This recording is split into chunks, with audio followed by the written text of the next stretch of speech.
It's not unusual to see an action comedy. It's not unusual for Amazon to do more of these. Bryce Dallas Howard, Orlando Bloom, and Sean Bean too.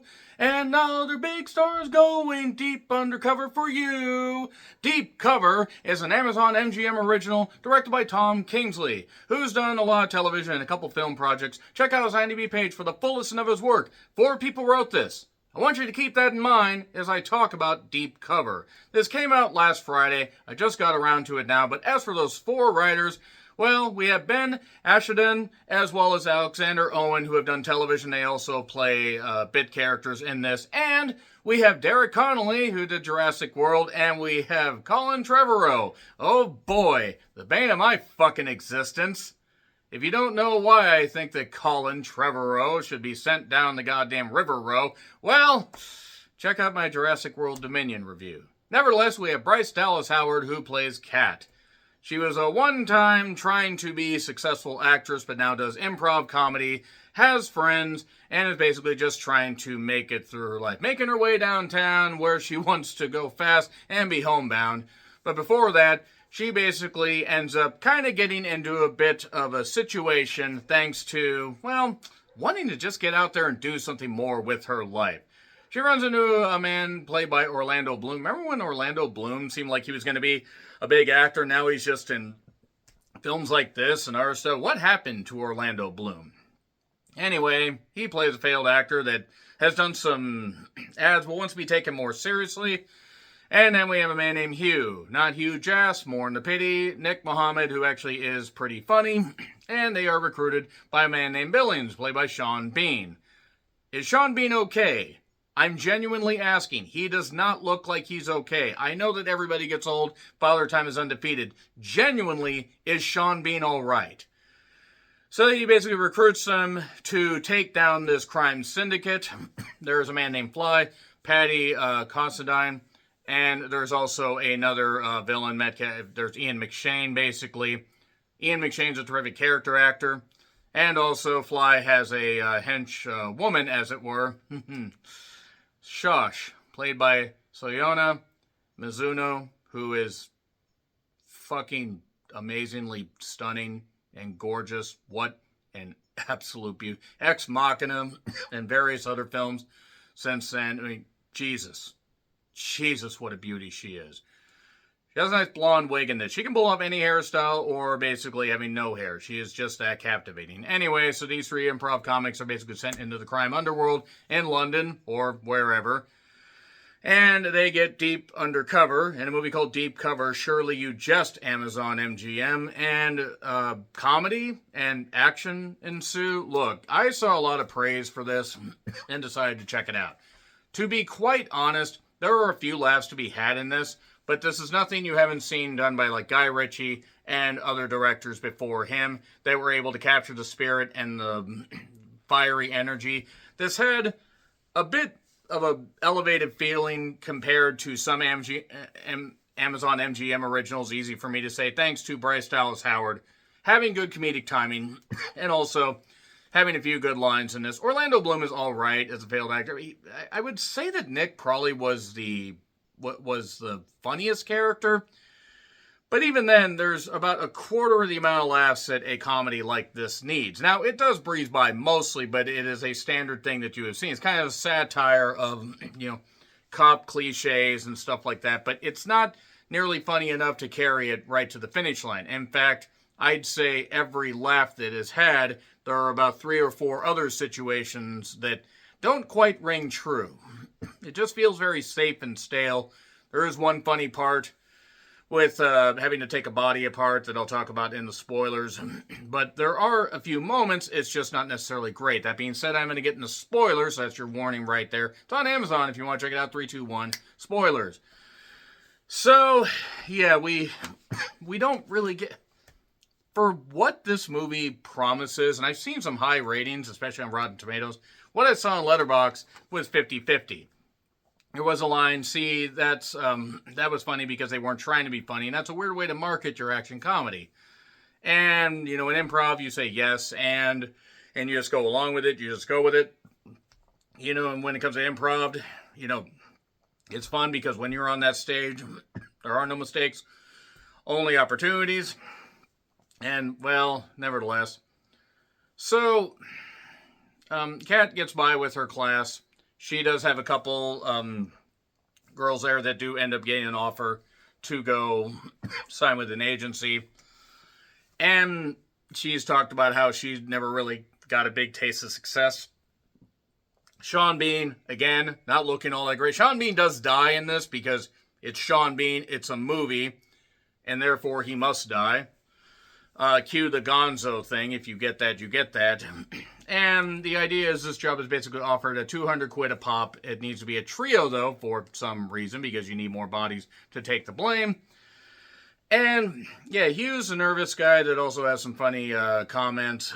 You have Marin, who's, Orlando Bloom. He's the serious one that tries to act all tough. And you have Kat, who's the leader. Bryce Dallas Howard could lead me around for all I care. I'm just saying, I like Bryce Dallas Howard. I think she's neat. And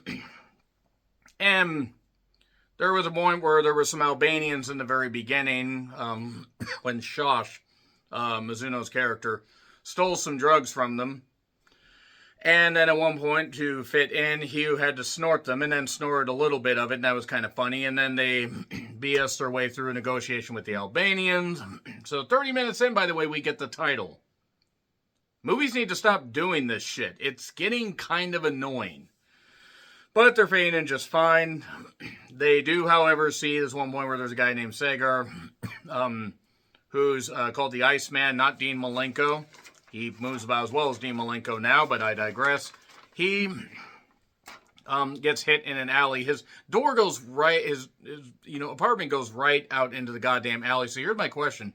His door opens like that, and he goes right out. You gotta look both ways before you leave your apartment? I mean, that's kind of crazy. So, Kat then runs into her old friends who feel that she is, because she was supposed to be like part of like some brunch or whatever, one of her friends is having a big celebration. They're doing well, she's not, but she's hanging out with all these drug people, now including Fly. She feels that things are going just fine, don't worry. She's really just trying to fit in and not blow her cover. And then Fly, turns out, has a daughter in Portugal. He wants to go see her, but he has gotten locked into this crime deal. Metcalf is the real boss. I have to say Ian McShane at least tries in this, but Ian McShane's reputation speaks for itself. Ian McShane sure loves to drink, is what I noted. Probably had a number of them before he filmed this. And they go to talk to another crime person named Kay Lash. That goes tits up. They get caught in a revolving door where they just keep going in the same hallways and ending back up there and whatever. There's also this comedy that goes a little further with a grenade that actually is a fake grenade, but it's a firework grenade. Sean Bean turns out to be a bad guy, then he gets shot by Shosh, and it turns out that they also have taken the cop's phone. They're going to find out who actually ended up texting the cop to tip off everybody on this. Obviously, it was, well, one of the three.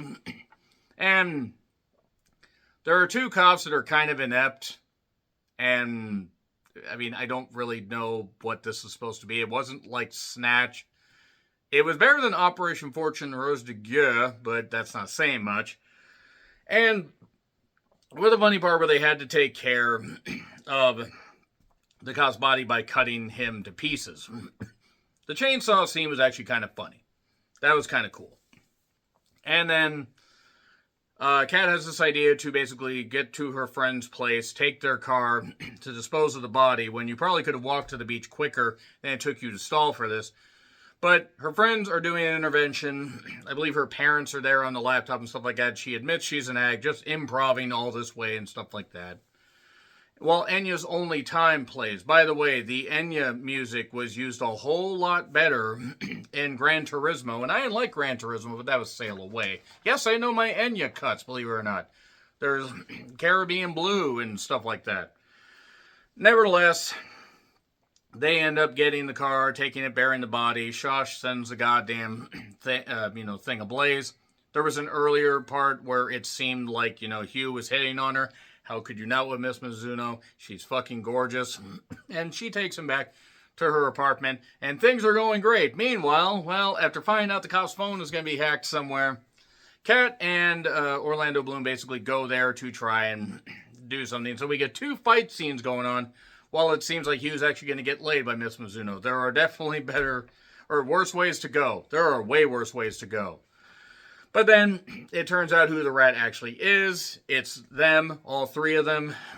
And now, yeah, Fly's basically upset. He is told by Ian McShane to basically take care of them. And then he takes them into a field, and he decides not to do it. He fires a bunch of bullets, and that doesn't work because they get right back undercover and everything. But he tells them to get out and leave, even though he's sick of this whole damn thing. He's caught in this crime business, and the only way really that the 3 can get out of it is to basically tell the cops, hey, we do improv, this is what we do, we are going to get into this goddamn deal. We're going to get into this, we're going to get Fly out of this, we're going to save him, we're going to bring down the crime syndicate. I do have to also say the one funny little part just before the Orlando Bloom fight scene was him being the pizza night about microwavable pizza. That was kind of funny. I now want pizza, but it is kind of late, so I'll just have to do with what leftovers I have, even though I prefer it fresh. Nevertheless, basically, Metcalf had made a deal with the Albanians, but that was also to hand Fly over. It's for a fuck ton of money and drugs, and then the 3 fake being cops, but it turns out they have toy guns, but they managed to get enough of the way through it, BSing their way through it, that the cops all arrive, and then Fly gets shot by Ian McShane, but then Shaw shoots him. That's really hard to say, but it turns out he was wearing a bulletproof vest, he being Fly, and then she takes the money out of the briefcase and runs, because they got immunity for Fly, but not for her. And they go back to their own lives. Orlando Bloom seems like he's becoming a successful actor. Boy, I wonder what he's going to end up doing with his life. And it turns out that Hugh basically told his boss to fuck himself, and I guess open a restaurant or a winery or something. And Kat is doing her own comedy club again, but has a bit more notoriety because of all this stuff, and her friends are appreciative of her and stuff like that. And then we get Tom Jones is Not Unusual playing, because I guess we needed one hit song in this. Deep Cover has moments, but not enough to carry this beyond a C+. It's just kind of there. It's inoffensive, but ultimately is very forgettable. In fact, I probably forgot a lot of details as I was covering it, but it just wasn't that interesting. So anyway, agree, disagree with what I said, like, share, subscribe, Twitter, Letterboxd, Blue Sky handles in the description. I'm John Rentland. Until we meet again, happy trails to you.